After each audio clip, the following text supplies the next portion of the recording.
it's the broke herd mentality that they set up back in the 1920s or something to funnel, that's when they set up this whole 401k program. So that way the average person would be invested in something for their retirement.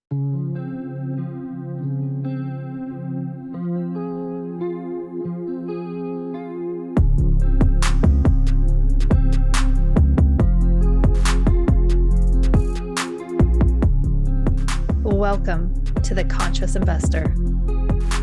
Let's get started.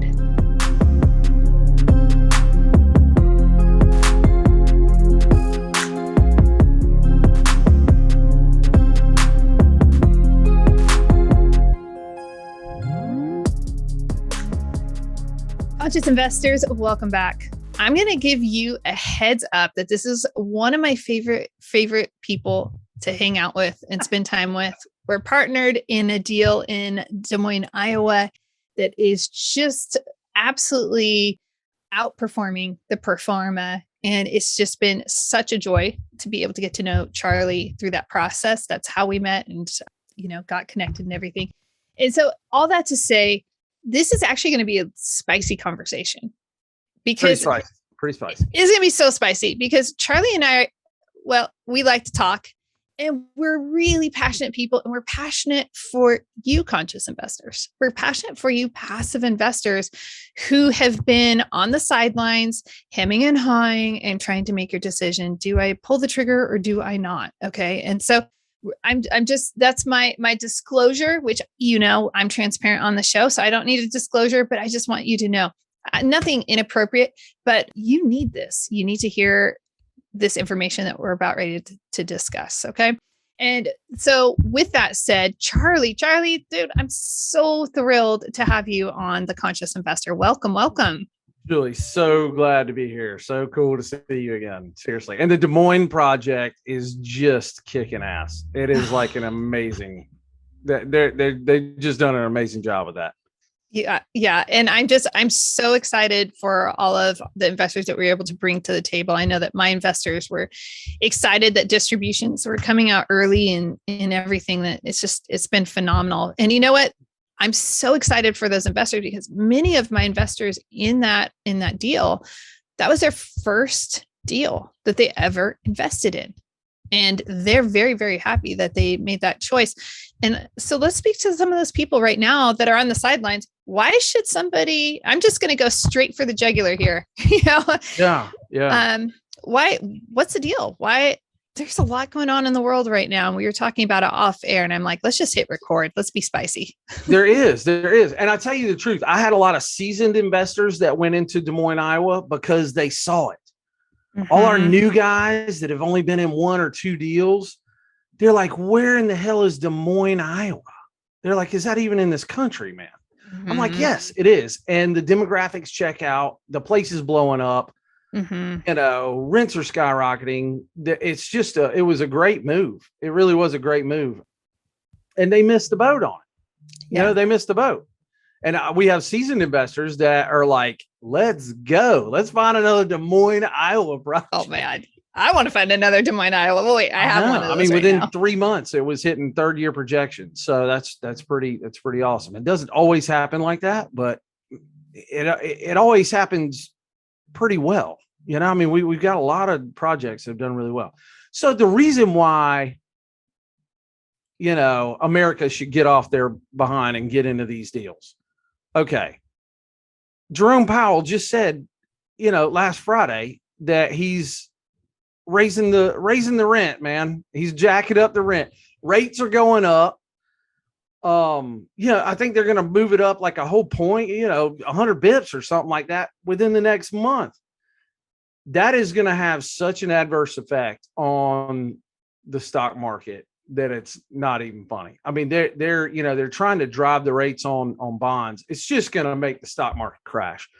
And I got to be honest with you. We've both been through several stock market crashes in our lives. I've lost a pile of money in the stock market, not even during a crash. So I am totally out of the stock market, but it's, when is everybody going to wake up, man? It's the it's the broke herd mentality that they set up back in the 1920s or something to funnel, that's when they set up this whole 401k program. So that way the average person would be invested in something for their retirement. Now, yeah, you should be invested in something for your retirement. I mean, should it be some, mutual fund that a financial advisor is quote unquote managing for you? They don't give a crap. They're making a pile of money. I had lunch yesterday with a financial advisor here in Charleston. We're out of Charleston, South Carolina. That's why none of my people have a clue where Des Moines, Iowa is. I mean, this dude was dropping tears in his beers yesterday at lunch. We met at a brewery. And he was like, I just don't even know. I mean, since, the chairman of the Fed put that out on Friday, he's like, my phone is blowing up. Every article out there on Bloomberg, on Fortune, everything is screaming that the market is fixing to crash. The market's fixing to crash. Okay, these guys are a whole lot smarter than we are. Now, we see a whole lot smarter people than us all the time do dumbass things.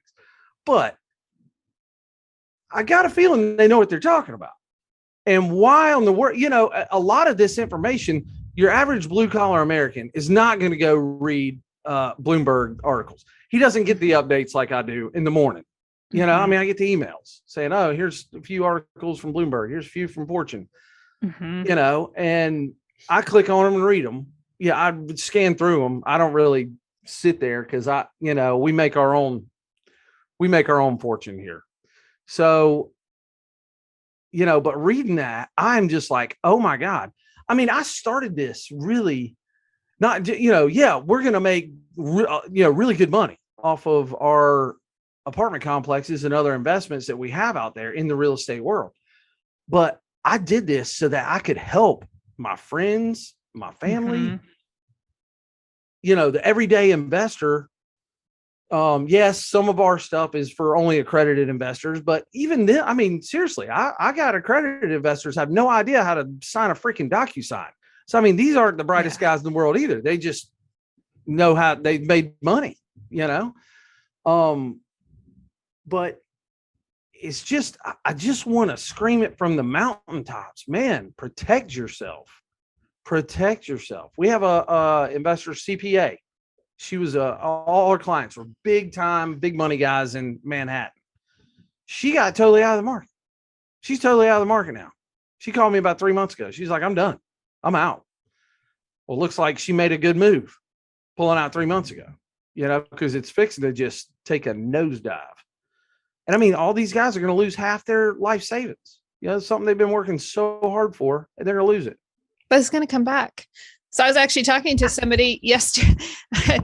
I just feel like the it's not a feeling, it's a reality, is that I was actually writing some things down earlier this morning about how the middle class is constantly just boxed in because, let's just say there's this demographic in the middle class that they're not accredited, meaning they're not making 250,000 or more or 350,000 or more if they're married. And so they're not accredited, they're sophisticated. So they can't be advertised to this whole entire middle class. They could be making 6 beautiful figures, living a very comfortable lifestyle and know nothing, have zero exposure to the opportunity to invest in apartment complexes because the friends and family that they have don't know anything about that. They've been told and conditioned, hey, you just go and you work with a financial planner and you put your money in the stock market and that's how you go. Stock market goes up, the stock market goes down. Oh, well, don't sell when it's high because you want to keep it. And it's low. Well, it's low. So you don't want to sell now because it's going to go high. It's like either way, you're on the losing end of it. I know. And you're being it's like, wait a second. So how are the rich making money? How are the wealthy making money? Well, they're making money in real estate. Now I'll say one more thing and then I'm going to get off my soapbox. I'll probably get back on my soapbox because we said it's going to be spicy, but here's the thing. You and I, we're invested in our investments. we have an actual, we want these, not just like we want these to be successful investments for our investors, but we have skin in the game. We have time, money, energy. We have so much in the game that we lose also. Now, I just know that a financial planner's life, is it really going to change if when I used to have stocks, I'm not currently invested over there right now. But when I did, I wasn't the big fish. They have big fish, so are they really going to be, are they really invested in taking care of my asset? I mean, they're going to tell me and I'm going to feel warm fuzzies, but at the end of the day, really, they have zero control over what happens. You and I, we have control over how a business plan is implemented and how we respond to the ups and downs and how we implement things. 100%. And people have to have a place to live. It doesn't matter what the economy looks like. It's like alcohol sales. The economy is good. Alcohol sales are good. The economy is bad. Alcohol sales are even better. I was just going to say they're even better. Yeah. So, the apartment complexes are, the same way. People got to have a place to live. It's just, recession resistant investing. And I just, like I said, I just want to scream it from the mountaintops, man. I feel bad because a lot of people are fixing to get their butt kicked.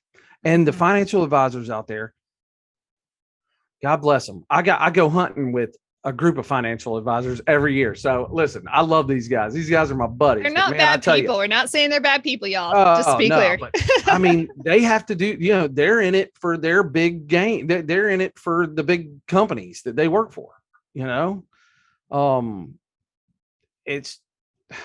not going to lose any sleep on it. They are, because their investors are busting down the doors and they're like, what is going on with my money? I can't believe I just lost blah, blah, blah. And I know I called one of them earlier today that I haven't talked to since last week. I was like, hey, is it raining over there? He goes, yeah, it's pouring. What do you mean? You live in Charleston too? It's raining. I said, no. I'm talking about the investor calls, bro. I was like, no. I'm talking about that news that the Fed put out that's fixing to, have people looking for you, man. And he was like, oh God, I know it, man. I know. And, but this is one of the buddies of mine that I'm in a hunt club with. We go hunting all over the country and he's a great dude, great buddy of mine, but I bust his chops all the time. I even bust his chops when the market's good. I'm like, we're still with you. We're still beating your pants off. And so I don't know. I'm worried about people out there. Bad things happen when people lose a lot of money. Bad things happen. And it really does, it's something that I just feel for them for, really. I really do. I love that. Charlie, that's one of the things that's so endearing about you is that, you'll bust somebody's chops and everything. I know that. But at the end of the day, it's because you also have your heart is absolutely ginormous and cares so much about people and their well-being and what is your life going to be like? So many people, do we need to experience it? How many times do we need to experience an, oh, wait, and you know what? I'm going to say this, stay in the stock market a little bit. That's fine, but diversify the portfolio. Have something. I'd pull it all. I'm just telling. I'm not advising anybody. I'm not a lawyer, not a CPA. I'm not advising anybody to do any of that. But personally, I'd be out. I'd have been out a long time. I was out a long time ago. So whatever. Oh my! Hey, let's talk about that. What drove you to get out? Oh man, I lost it wasn't even a ton. It was I lost 30 grand over I don't know 2 or 3 weeks one time. And I was like, yeah, I'm so done with this. I was like, man, I got to find another way. And that's when we went and bought rental houses. And that was a terrible idea too. Why was that so terrible? It was just a lot of work. It was a ton of work. There's no way for me to scale it. Between us and my dad and brothers, we had 6 or 7 rental houses all together. And, it was a nightmare. We went through different property management companies and you just can't scale it. AC unit goes out in one place, boom, there goes all your profit for the entire year. if not more than a year. I have to say that's one of my biggest gripes about single family investments. And that's where we started as well. Is like, you have one thing. It's not, I mean, let's just say that you have $200 cash flow a month. Yeah, it's about right. And then you have so $2,400 a year, and you have an AC go out. That's 2 years gone. You're done. You just made nothing. I mean, you have the appreciation. I get that. You have, but at the same time, like, where's my cash flow? Yeah. Roof. Oh my goodness. Yeah. You're done. It's $8,000 right off top. Boom, gone. Yeah. Yeah. Now, if it, like, we just closed a 300 unit. We're about to close a 200 unit.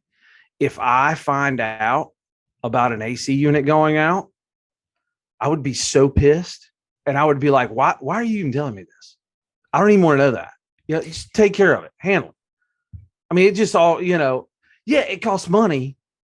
But in the scheme of things, when the AC company knows that I have 300 units right here, it costs a third of the price.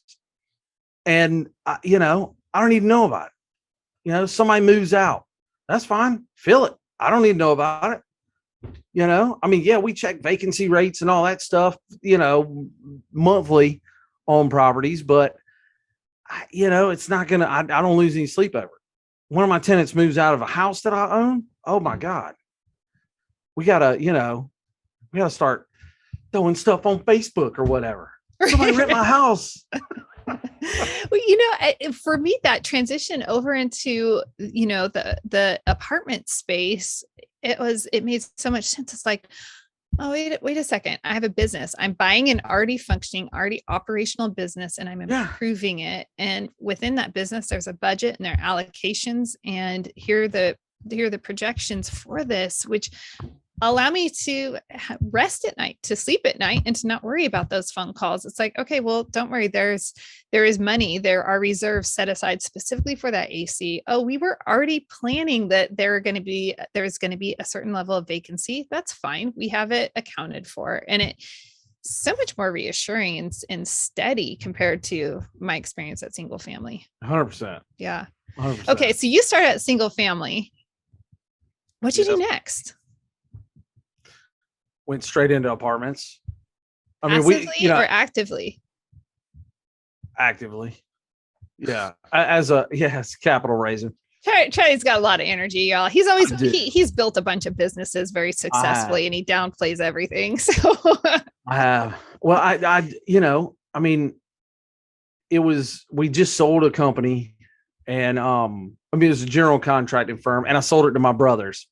So I didn't make any money, but with the money we did make some. So we took it, and, I saw a $20 million building that a buddy of mine was the broker. I know a lot of brokers here in Charleston. Charleston's a small town. And I went to him and I was like, hey, I don't want to buy another house. How do I buy that building? I want to buy that building, that $20 million building. And, at first he was like, well, you don't want to buy that building. It's been under litigation for 2 years. There's not enough parking, and it's office space. Half, a whole floor has been empty for 2 years. I was like, okay, so maybe not that building, but how do I buy something that's cash flow? And he was like, dude, apartment complexes. He's like, it's safe. There's a huge housing shortage. And this was in 2016. And he was like, huge housing shortage. He said, and the returns are awesome.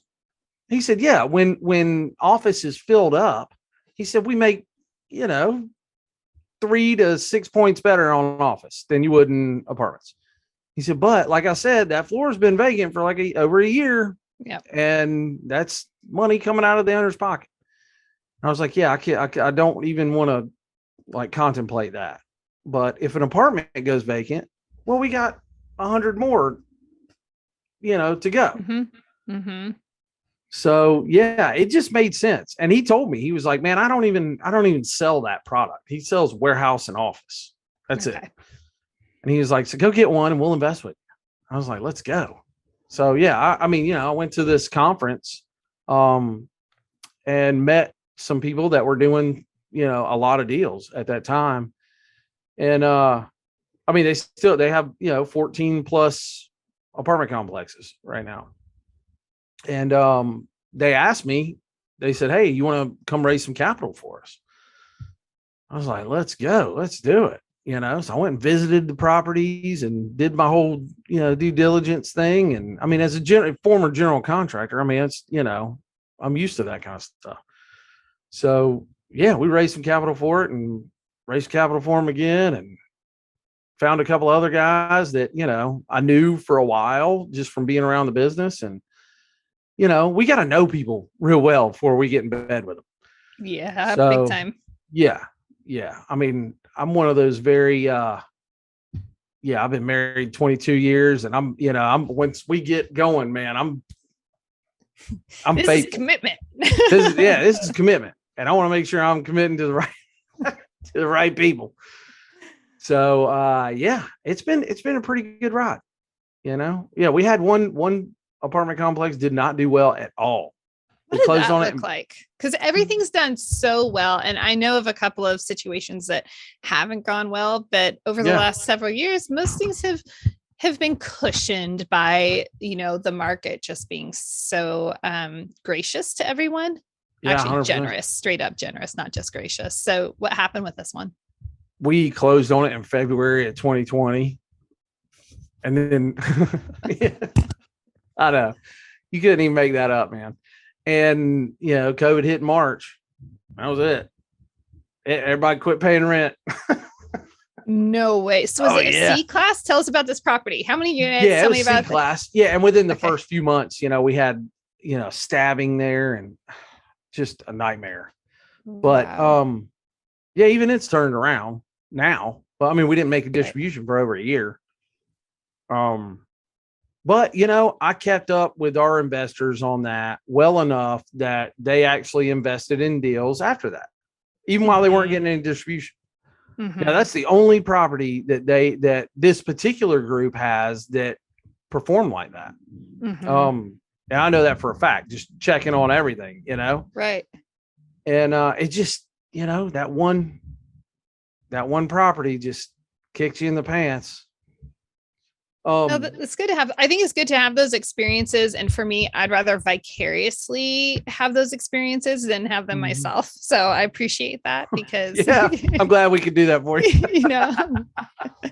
That's really helpful. But, I mean, those type of situations do happen. And like you said, it's turned around now. And that's what's neat is you couldn't have predicted COVID. You already had a business plan. Okay. Right. COVID happened. Distributions didn't go out, but now it's performing and now it's working. So really, it didn't turn out to be a bad deal. No, it didn't. No, just, out the gate, there was a lot of, worry and stuff about it. Yeah, for sure. Because I mean, investors of ours aren't getting, we're sending out reports saying, hey, you're not getting any, returns right now. And as a matter of fact, we're actually using some of the reserves just to pay the rent. So it got ugly for a hot minute. It was a mess. But that's what those reserves are there for. Those reserves are there for the that's moments of COVID or exactly. We didn't have to do a capital call. Right. That's good. That is good because there are some people that had to do capital calls. But weren't in. But out of all the properties that we have, that's the only one. All the rest of them, we were still hitting projections the whole time, all through COVID. We were good. Yeah. Yeah. So how do you feel about C class then? Do you have more of that? C class. Yeah, I don't mind. Like I said, I knew that was just a special situation where they all kind of got together and were like, hey, we're just all going to quit paying rent here for a minute. But like I said, we had other C class and it did just fine. I mean, it did really well, actually. So it's, it wasn't. I have nothing against C class. I don't want a bunch of Section 8, to tell you the truth. But then again, it's one of those things where you either want all Section 8 or none. So tell me your thinking behind that. And I can hear the thinking, but maybe some of the listeners are kind of like, well, if they're looking at an asset and they want to passively invest and that's part of the plan is, okay, it's going to be, out of the 100 units, 20 are going to be this and this, like Yeah. Well, if Why you would have, you prefer it to you be know, this is, all one or I'm going to scare you for a minute and tell you right now, this is not going to be very PC, but you already said it was going to be spicy. I know it. I know it. I've always been a strong believer. If you treat them like animals, they're going to act like animals. Mm-hmm. I don't want to treat them like animals. We want to treat these people like decent human beings that they are. Mm-hmm. And so that's why we've always got a nice renovation budget in there. We want to make this place nice for them. You know, we really do. Mm-hmm. This is something that I want the tenants to be proud of. You know, we're proud of it. I want them to be proud of it. So, I mean, you know, we have book bag drives and stuff like that, and, you know, community outreach stuff. So when you have that Section 8 is, this is going to sound terrible, but it's almost like you kind of have the power to be like, hey, look, everybody else is acting right here. You better straighten up because you're getting good rent here. You know, you're not paying much yourself. And that can be taken away from you very easily with a phone call to the housing authority. So you don't have to flex that muscle much, but it's there if you have to. You do, you know.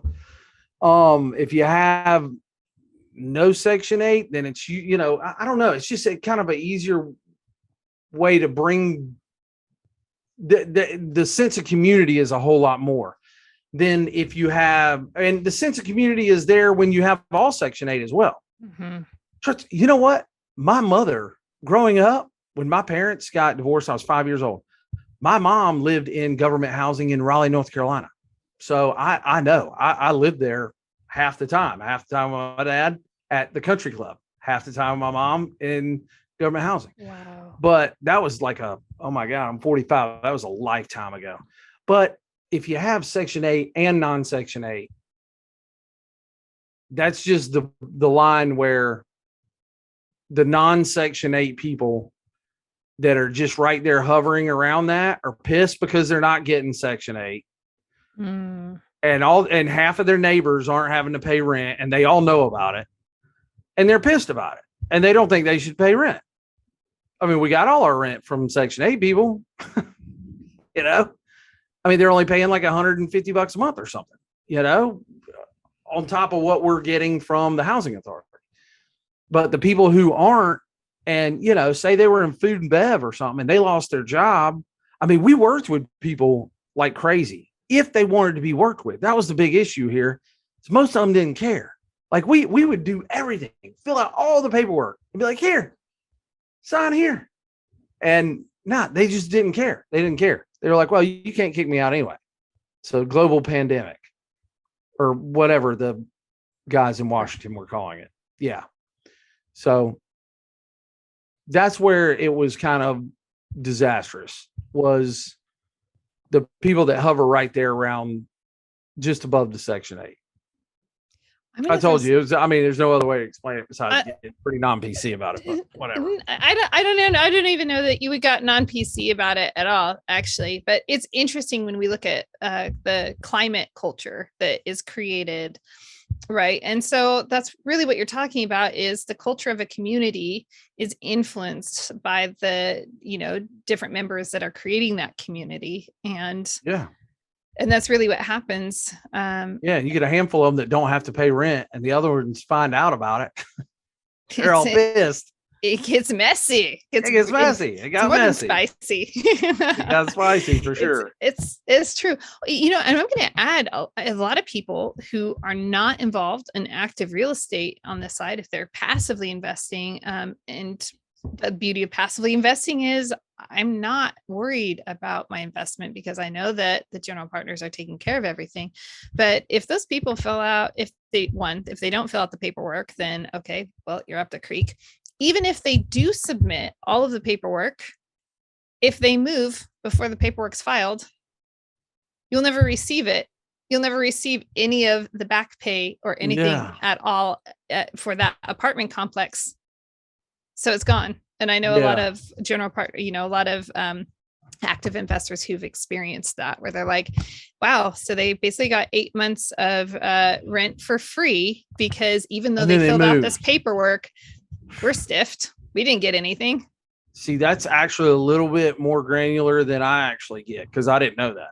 Yeah, it's very frustrating. So yeah, I can imagine. I know firsthand. Yeah. You're like, geez. Yeah. Oh my gosh. All right. So we have these amazing people that are listening. They've been on the fence about, taking their step into their first or their next investment, but they've been hesitant. And you and I both know there have been a lot of people that have been very hesitant because of all what I call the what if monster. And they maybe want to keep their liquidity, or they want to stay invested in the stock market, which I don't know why, but what would your words be to those people that are on the fence? I would say right now, Julie, you're just going to have to vet a really good deal, which some of them don't know about. So just educate yourself really, because with the rates going up, sellers aren't really coming down. Cap rates aren't coming up. They're not matching the rates that you're getting for the debt. Right now I've totally sidelined and I'm going, we're starting a fund right now, a total debt fund. It's like a hard money. Smart. Yeah. It's a hard money fund. It's totally backed by the hard asset. It's a hard money lending fund. And we're lending it to one individual company that flips over 100 houses a year. I told you I don't want anything to do with single family houses. I don't want anything to do with single family houses. I certainly don't want anything to do with flipping a damn single family house, but I will be glad to loan them the money to do it, especially with the track record they have. The guy who's in charge of the company, he worked at a fund for a number of years that did this very same thing. And he was really good at it and handled millions and millions of dollars of funds to do this. So, we're coming in and we're just going to lend his company money. Really, he's out there. He's got millions of dollars on the street and he is like, dude, I have got to recapture some of my money. And I was like, boom, light bulb. I was like, let's go. We can recapture your money, but we're going to still underwrite every deal that they send to us to fund. We're looking at close to 10 and a quarter back to our investors after all the fees and splits and everything else. It's 10 and a quarter on a yearly basis. Even in multifamily, year one, 3% might get like 4% or 3%, right? 4% year one. Yeah, 3 or 4%. Year two, oh man, we're coming in at a whopping 5 and a quarter, maybe. Year three, you can look at 7s or something like that. And then, we get the back end pop. There's no back end pop here, but there is 10 and a quarter a year, which is strong coming through. It's better than our financial advisor buddies. It's going to be like way better than our financial advisor buddies. Oh, it makes me sad. It makes me sad for people that aren't invested in this capacity.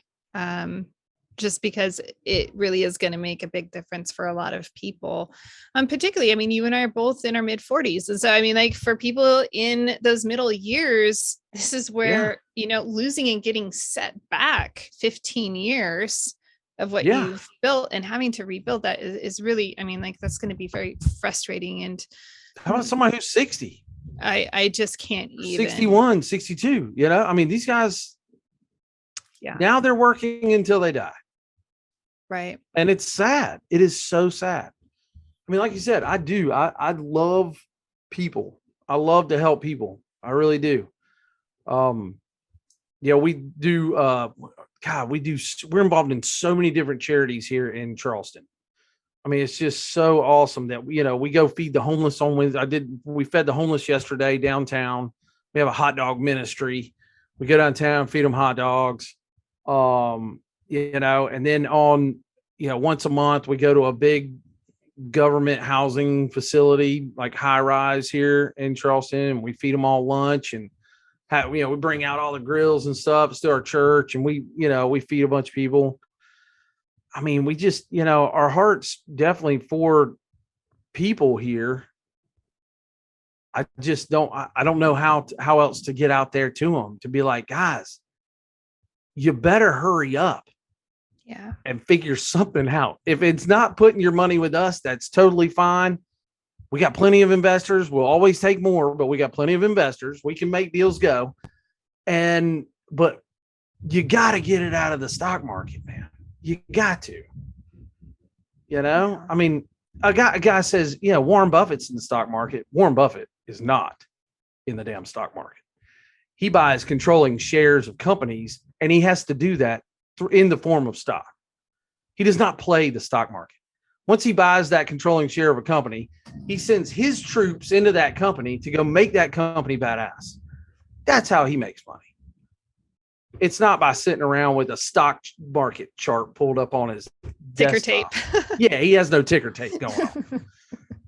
I was thinking of the Addams Family. The ticker tape. Yeah, that's so funny. I know. We're the same generation. We're the Yeah, same we age. are.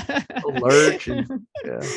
Oh my gosh. Charlie, I love it. I love your passion. It's your big heart, your passion. You are so for people and want the best for them. And you've been successful at what you've built with every business that you've built and everything. So it's just, it's refreshing. And a lot of people, they don't want to put their, they might feel uncomfortable, saying it like it is. And I appreciate that, you say it like it is. Just is what it is. It gets me in trouble a lot. You and me it both. Also help, like you said, I mean, we're just out here to help people out.